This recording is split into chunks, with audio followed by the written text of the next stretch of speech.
Yes, ma'am. DaCreativeGenius. That's my name. Not only are you great artists, we've seen some sketching around town. We've seen the skateboards. I saw you do a tattoo. Yes, okay. I do tattoos. And not only that, too, you also have an art community. You yes. guys you have art community meetings. So we want to tell everybody all the things that you do. And then we want to kind of get into a discussion as to how it is that art has begun to imitate. Life has begun to imitate art instead of the other way around. And this is you. Yeah, some of my artwork. Okay. Yeah.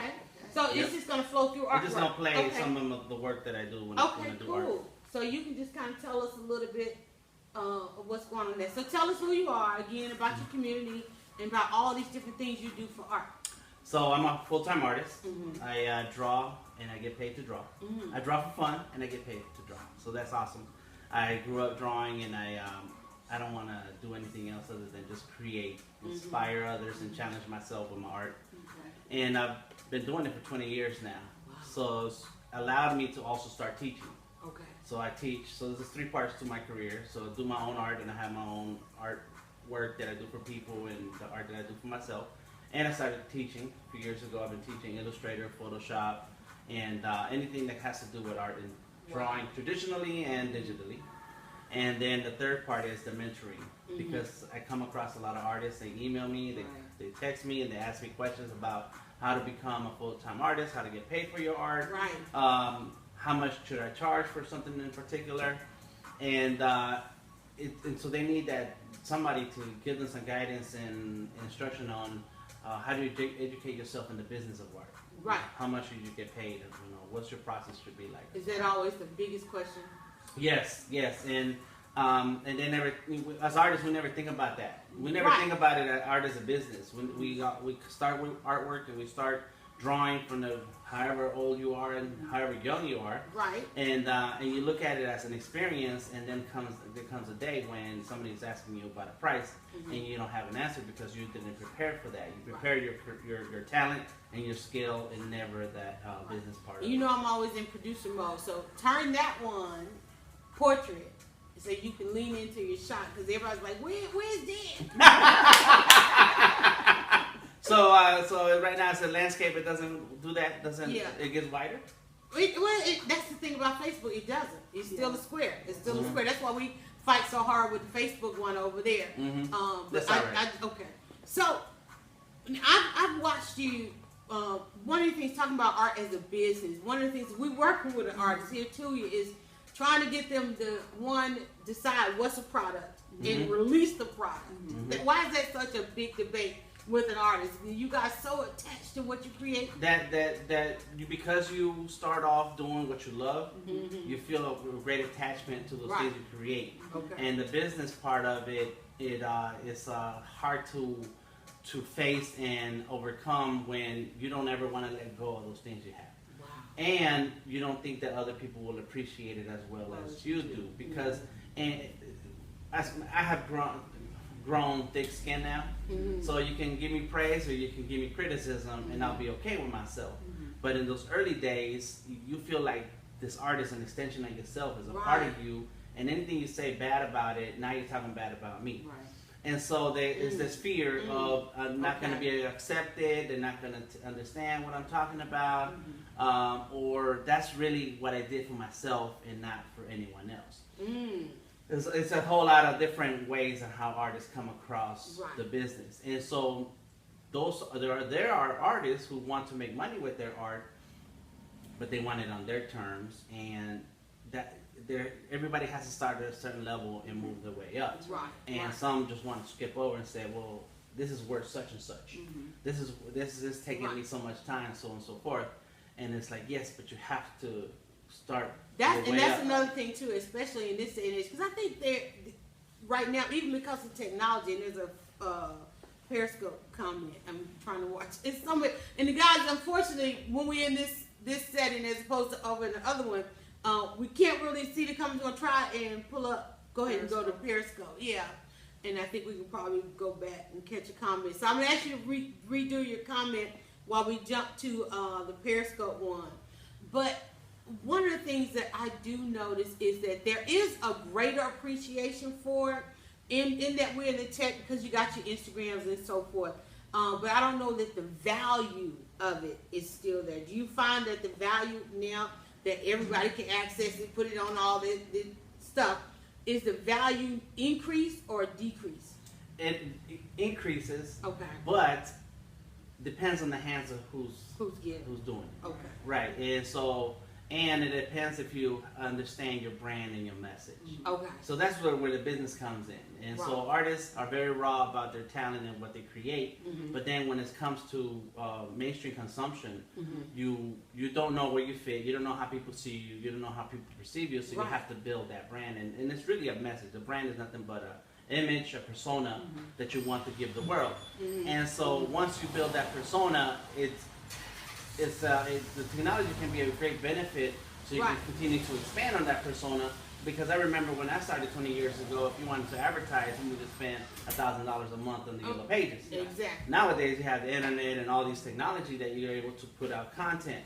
But if you don't cultivate and curate your content that you're putting out, you'll say things that are going to offend a large area of the people who follow you, and now all of a sudden your brand is not consistent and not clear and not clean. That's a lot to be concerned about. Right. And now let's say you are a political, have a political view, and you push that with your art, like the ABC artist, I forget I forget his last name. Yeah.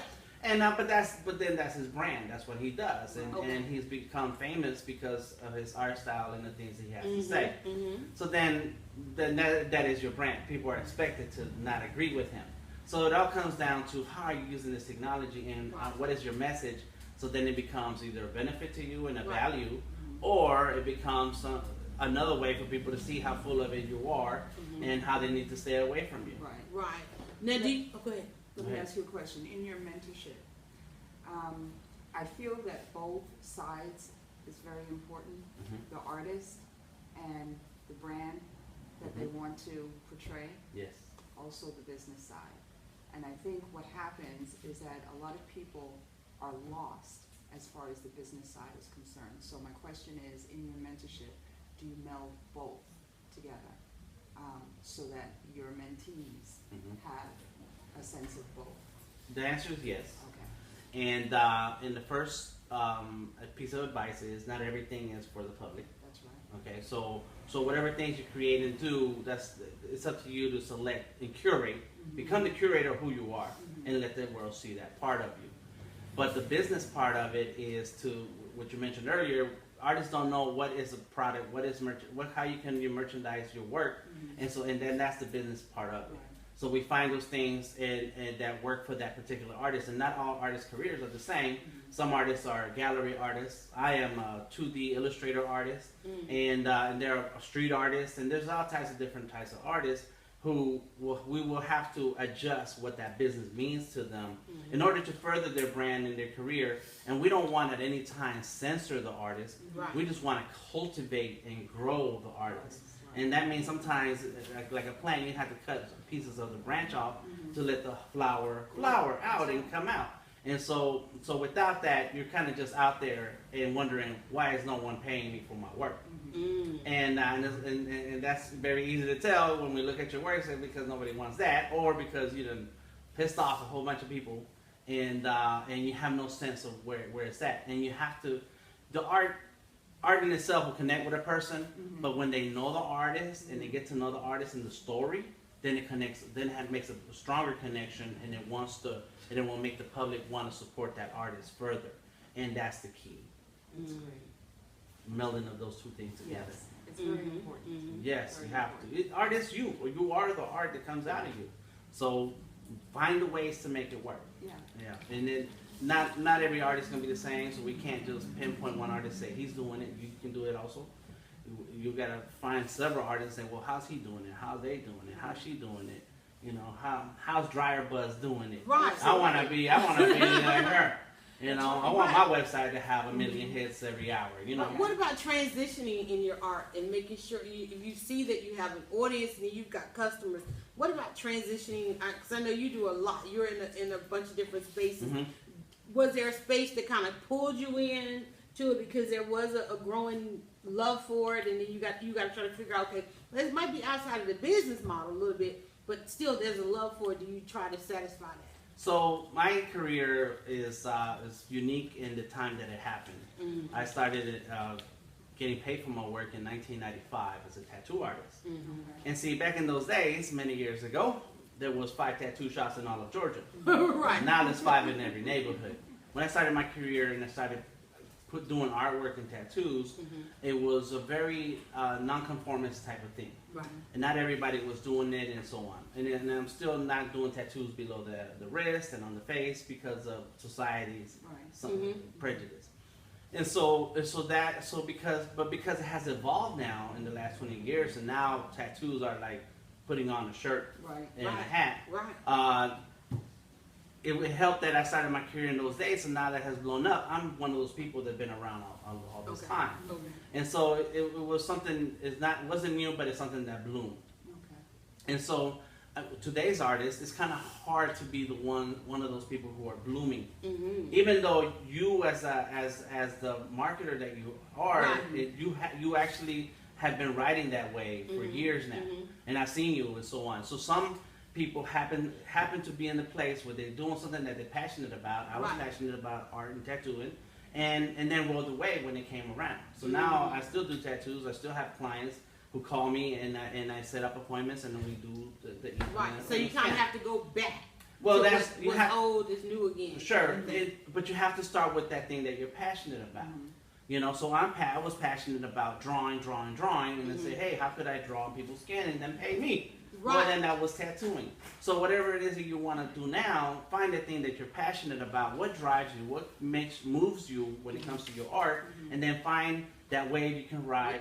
Now tell me about managing a community. What is the common thread of bringing the artists together in a community? The passion for the art. You know, and artists don't start as a professional artist because they want to get rich. Right. That's the wrong way to go about it, and it takes a long time and so on. You start off because you feel a connection with art or some kind of drawing or something, and so you find those that are like you, and you join up, and just as simple as sitting around together, drawing together. That in itself gets that creative energy going, and you feel better about yourself, and you can go on. It's like going to church, and you can go on about your day, and then connect with those people so that you can further get advice and guidance and so on. And that's where building the community is all about. I'm not the artist today that I was 20 years ago. Even 5 years ago, in 2008, I started producing art shows. I'm not the same artist, but because I am a talker and an extrovert and like to be out with people. By me starting out these groups and the shows, I am able to also tap into some of these more experienced artists and ask them questions. And now I'm getting my education. Right. And so in getting my education, I'm able to help others get their education if they see the value and use the groups as I use them.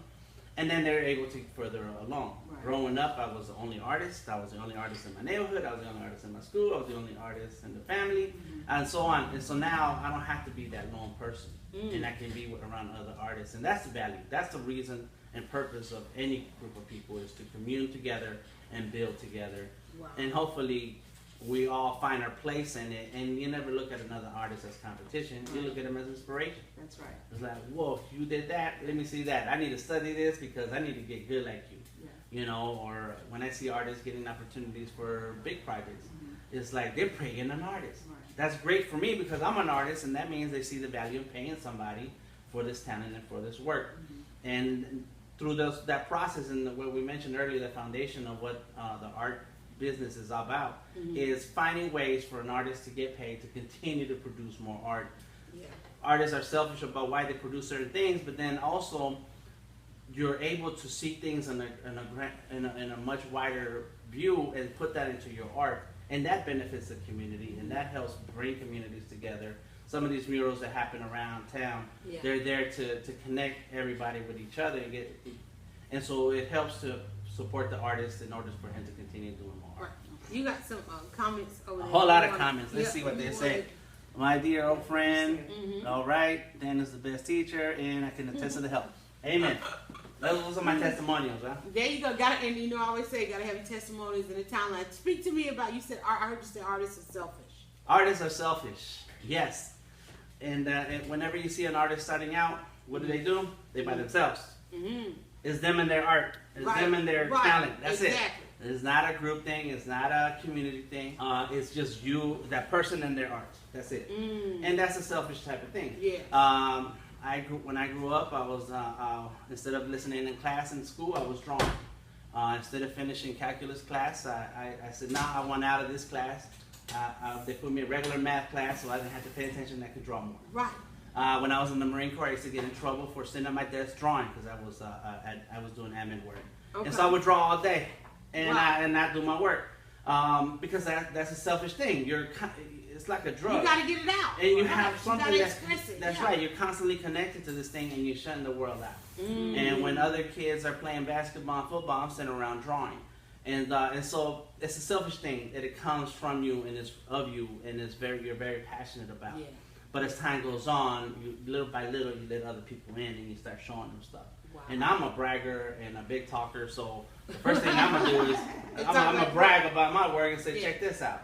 And I do that every day, still to this day on Instagram. Every day I'm posting stuff. Well, let me ask you now, because one of the things that we do is one of the things we don't do is look at into the future, knowing that okay, this style of art is out today.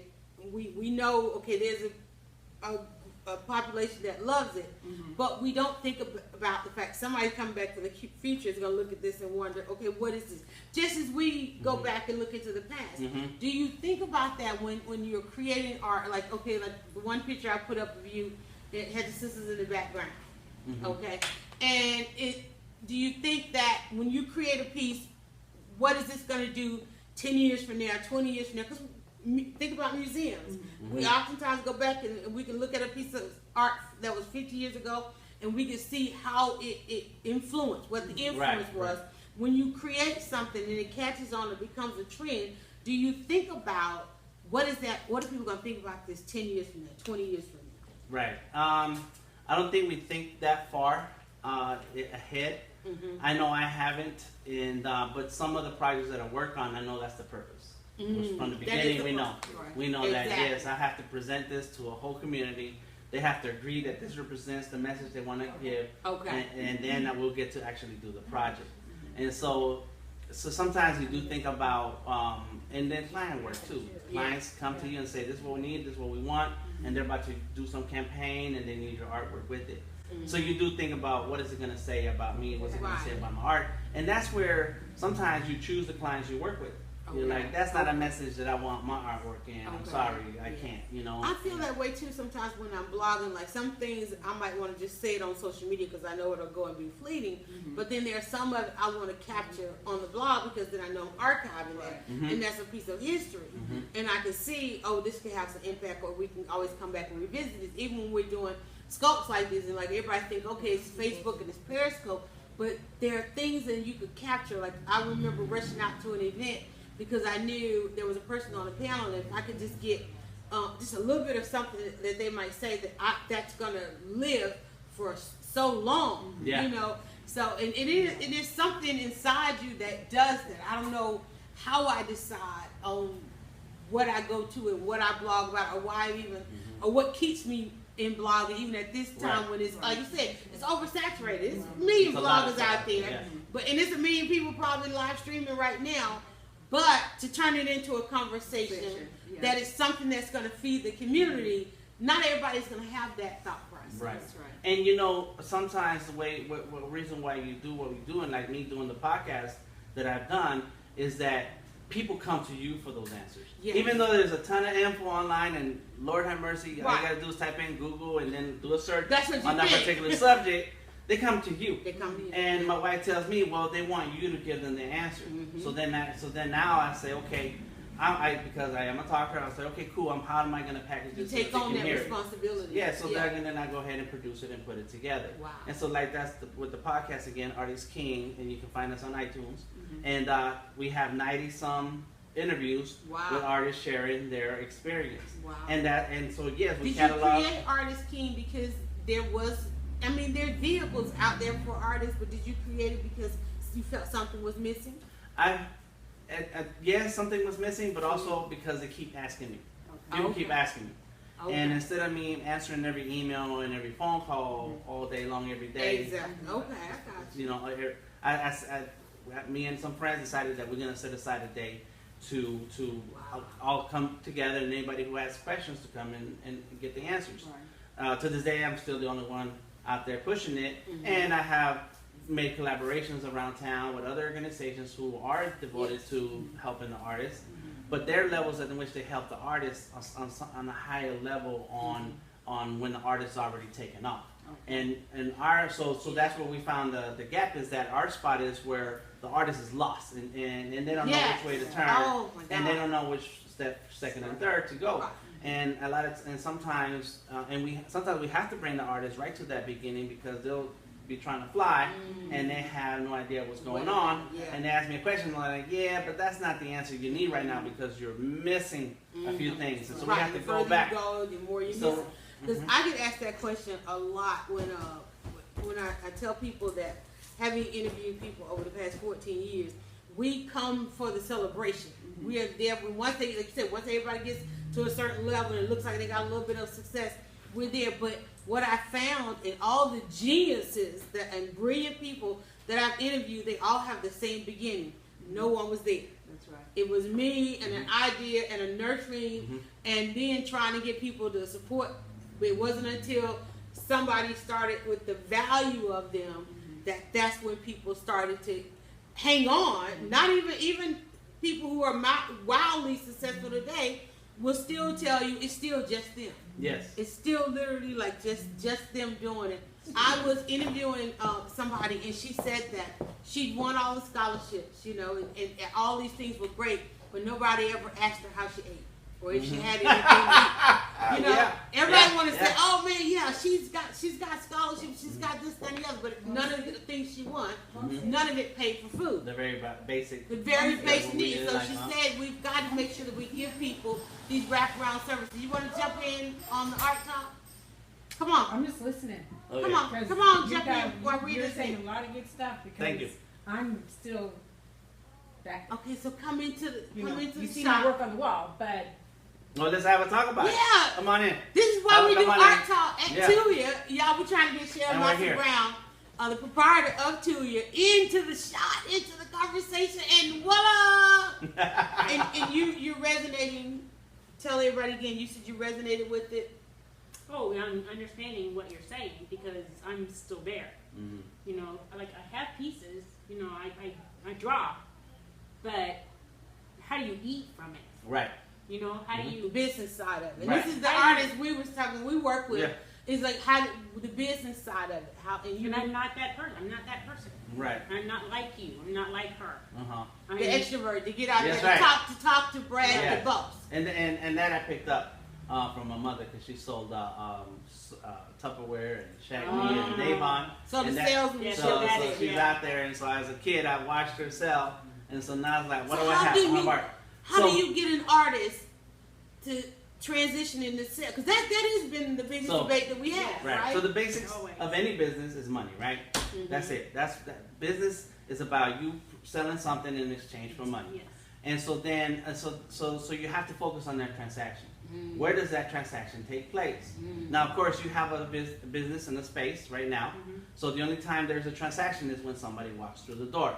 So we understand that in business, when you have a location, you have to drive people to the location. And that's why DryerBuzz is here, and that's why we're all here, because we want people to come here. But once they walk through the door, you have to sell on them. So that means the experience that happens when a person walks through the door. What do they feel when they walk in here? Right. And of course, it's very cozy and comfortable, and the coffee. That's it. You hitting on coffee. a whole bunch of things, right? Shout out to Community Right. B, the Excellent. coffee. That's Yes, right. yes. But there has to be a part of you, and if that's not you, No, then and I can somebody. speak. That's right. And then there has, or it can be someone else. What's your biggest pain point though? That's the question, because you've got all the elements. Right. You know, you even got a blogger that comes hang out. Right. I mean, I came in and I saw this space. She didn't like create this for the show. This was here.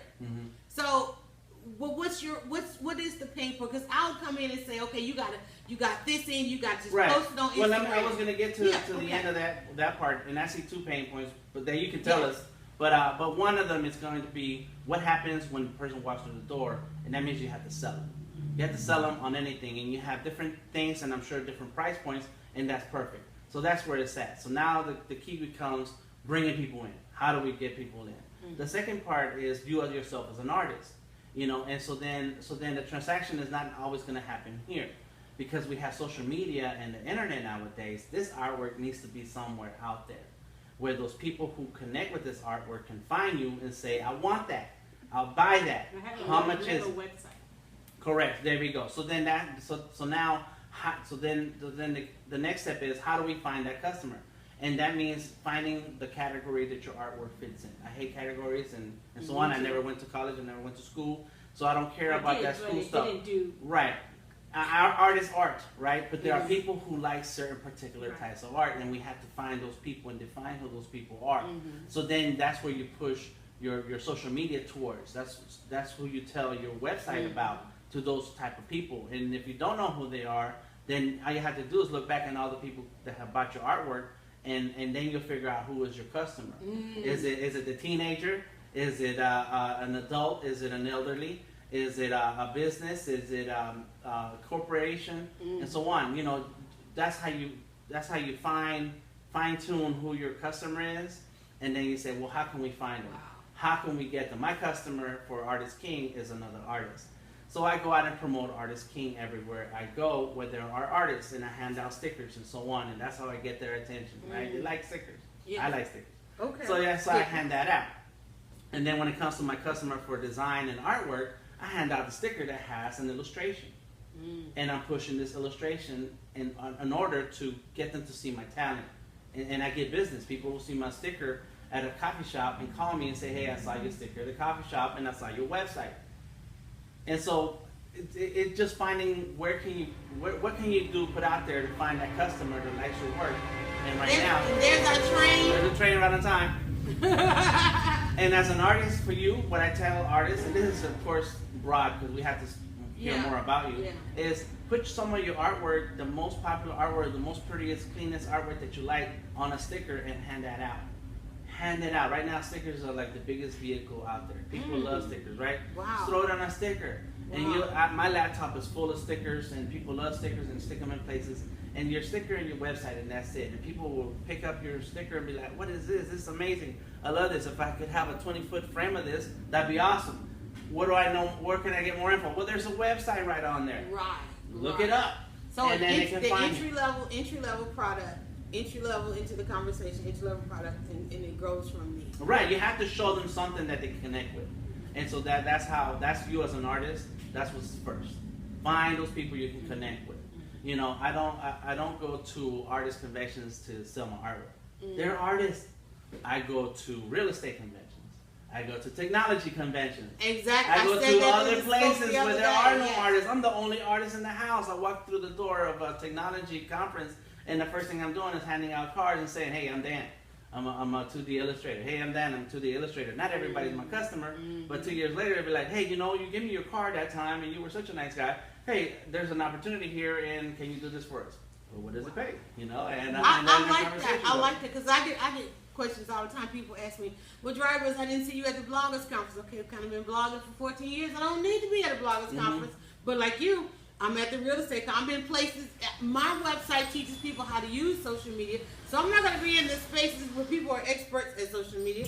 I'm going to go where everybody wants to know. Places I want to be are where people are still saying, what is Twitter? Right. So it's a different. I like that. So what did you get from what he just said? Oh, quite a bit. So what's the first thing you're going to do? Try to find who my target is. Who the customer is. Right. Right. Yes. And then try maybe the stickers. Try it. And to let go. Because one of the things she says about the wall, now all of this on the wall, right on this wall is her. But then the next thing will follow is not all for sale. Oh, well then it needs to come off the wall. Because you're taking out real estate on something that you can sell to pay the rent here. You see what I'm saying? And pay your bills and eat. This is it. It's some hard lessons. I still have to replace the pieces. Then. Well, sure. But that's what you have to do. But then don't put it on the wall. If it's not for sale, don't put it on the wall. Yeah. Well, it's for decor also for me. But it's the decor that's keeping then the other people items want something like it or something like that, and I read. It's a portfolio piece, sure. Yes. But do Sure. artists do that all the time? The ifs, the ands, the buts. As a matter of fact, yes, because this morning I texted myself some notes for the next blog that I'm going to write, and it says enough with the I can't. You know, and artists. It's not just artists; it's people who are moving into an unknown space, unknown place, and you're not sure what's going to happen. And there's lots of horror stories. On that. There's a ton of horror stories out there, and one of those horror stories is my art's been used by other people that I didn't know about until later. Oh, yeah. And but that's just part of what the business is. That's it. It's going to happen. And once you get past that fear, say, okay, I'm gonna keep rolling with it.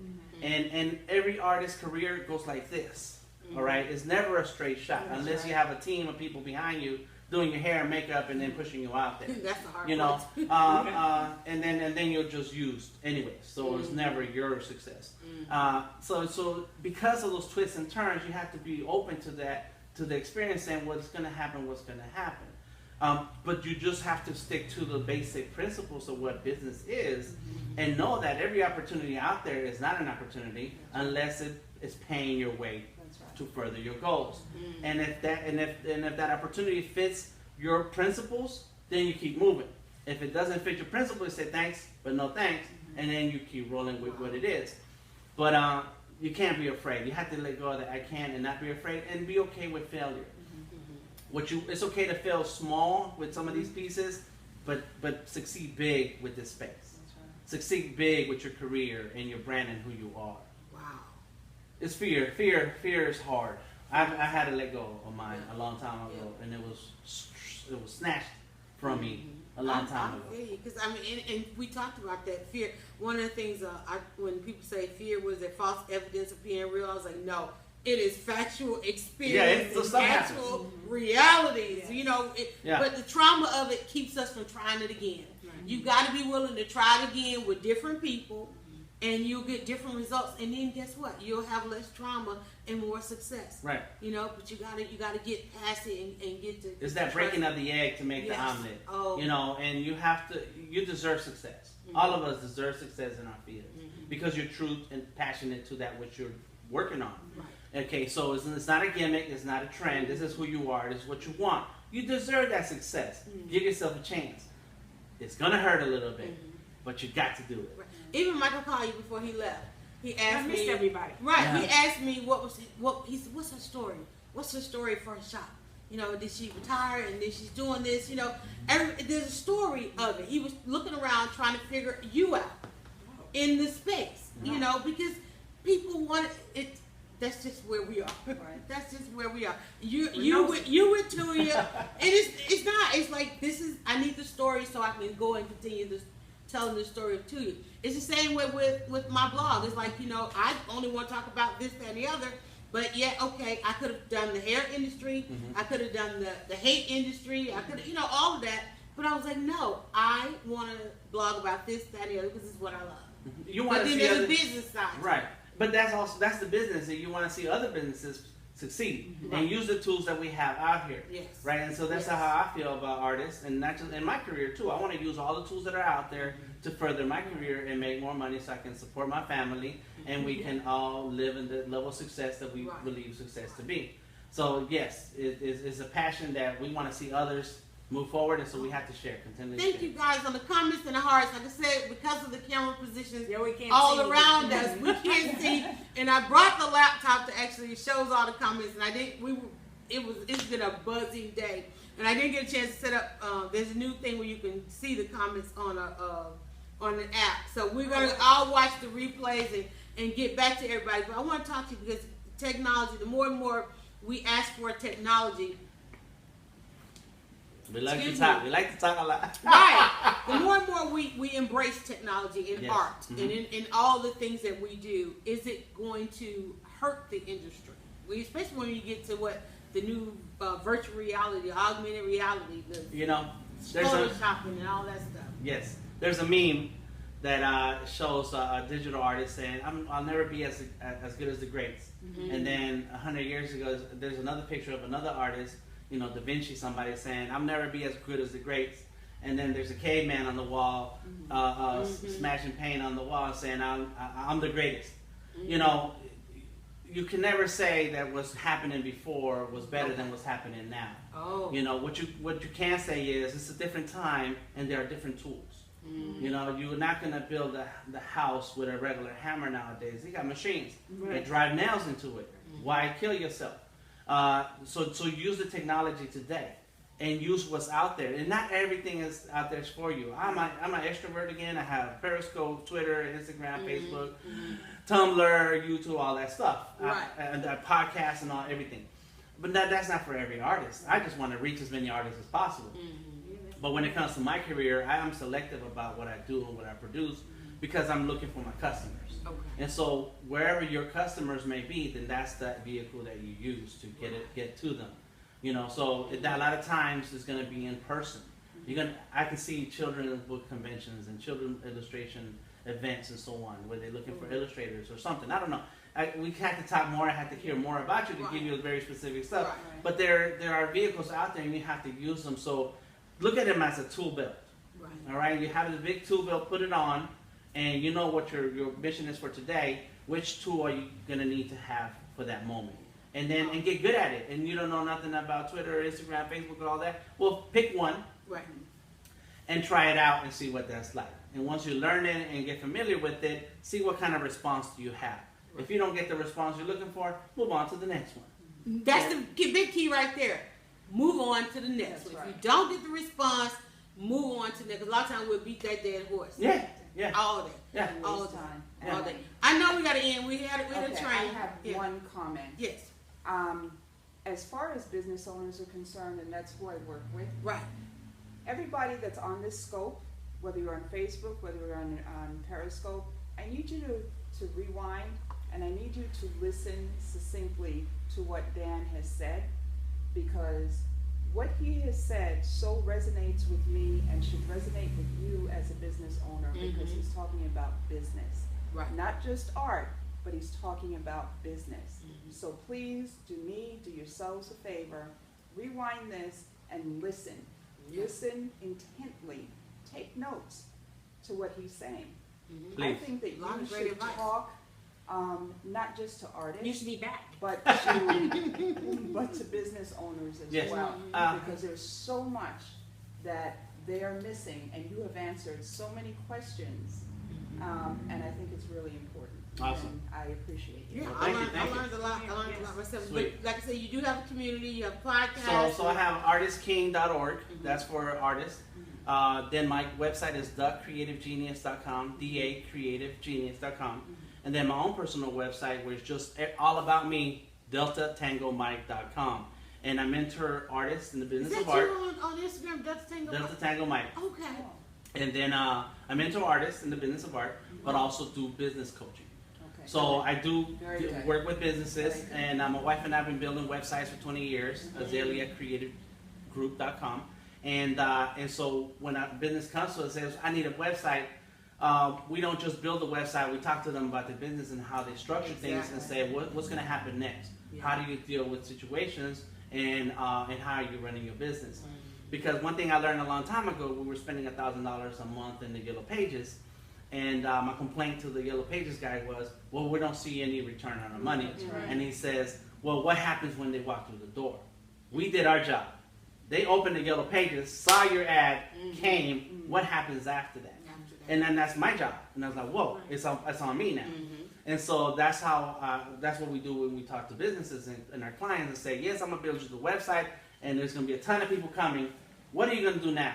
Do you have a way how to process transactions and deal with people when they walk through the door, answer emails? Are you connected? Are you so on? And so now we get into talking to them about the business and what they need to do next, and so on. So yes. So just check me out, DeltaTangoMike.com.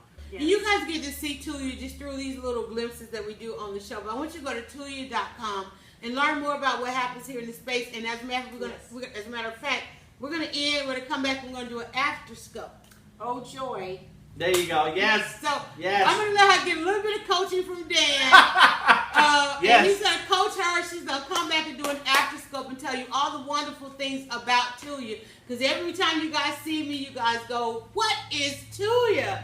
All right, thank you guys. And listen, press the replay on this one. And also, in case you missed it, Michael Collier came in, the comic genius, the creative genius, took over the scope today. It's a great scope. I just wanted to make it available to everybody and make it do what we do. You know to find me at DryerBuzztv.com. Listen, for May, let me tell you, if you really wanted to make 2016 your year, you got another 27 days to do it. I'm just saying. You did your vision board at the beginning of the year. You made your New Year's resolution. You said, hey, this is your year. Well, we got 27 days to help you really become your year. And if you go to 27answers.com, it's called 27 Days in May. It is our virtual business camp. Each day you're going to get a lesson for learning and earning and to help you create buzz. You want to be a household name? I can make you a household name in 27 days. That's how many people know about Tuoia. Okay, I'm just saying. All right, so go to 27 Answers.